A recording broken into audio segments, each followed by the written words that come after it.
Ok, qu'est-ce qui se passe avec Trump là et Musk? Les dernières nouvelles, ils se sont frités. Apparemment, Trump retire les accréditations, les subsides pour SpaceX, pour tout ce qui est remplacer les Soyuz en fait pour envoyer du matos dans l'espace. Bon, moi, je suis assez sceptique sur tout ce qui est programmes spatiaux. Je pense que c'est toujours un peu plus ou moins détournement de l'argent. Je vais pas expliquer sur cette chaîne pourquoi je pense que c'est ça. Mais bon, tout ça pour dire que c'est complexe. Musk est ambivalent. Ouais.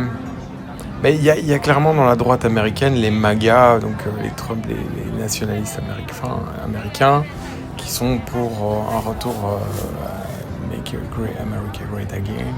Ce qui est impossible puisque la configuration géopolitique du monde des années 2020 n'est pas la configuration des années 80 ou 90. Surtout 90 quand l'Union soviétique était en perestroïka. Donc, du coup, qu'est-ce qui se passe? Je pense que c'est un cirque. À long terme, Tesla, ça reste quand même une très belle boîte, très bien positionnée dans la prochaine révolution industrielle qui va avoir cours, qui est une révolution industrielle des robots, de l'IA, et qui va suivre plein d'autres révolutions industrielles. Voilà, l'énergie libre, les choses qui vont être trouvées grâce à l'IA en fait. Une révolution industrielle, on emboîte une autre.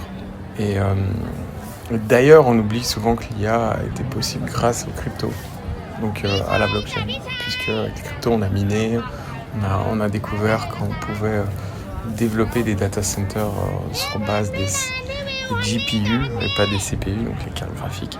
Mais voilà, donc ça ouvre sur la sérendipité des découvertes. Et bon, là, je suis plutôt positif, mais pour ce qui est politique, je pense que c'est un gros cirque. Il y a des lignes d'initiés dans tous les sens. Et voilà, même si ça fait bouger le marché, à long terme, il faut voir ce qui se passe à long terme d'un point de vue techno-économique. Je pense que c'est ça qu'il faut regarder.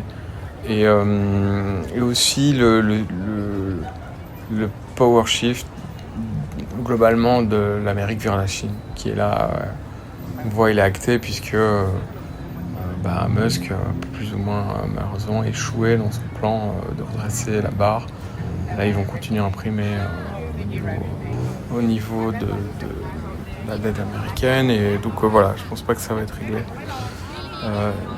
Ok, voilà.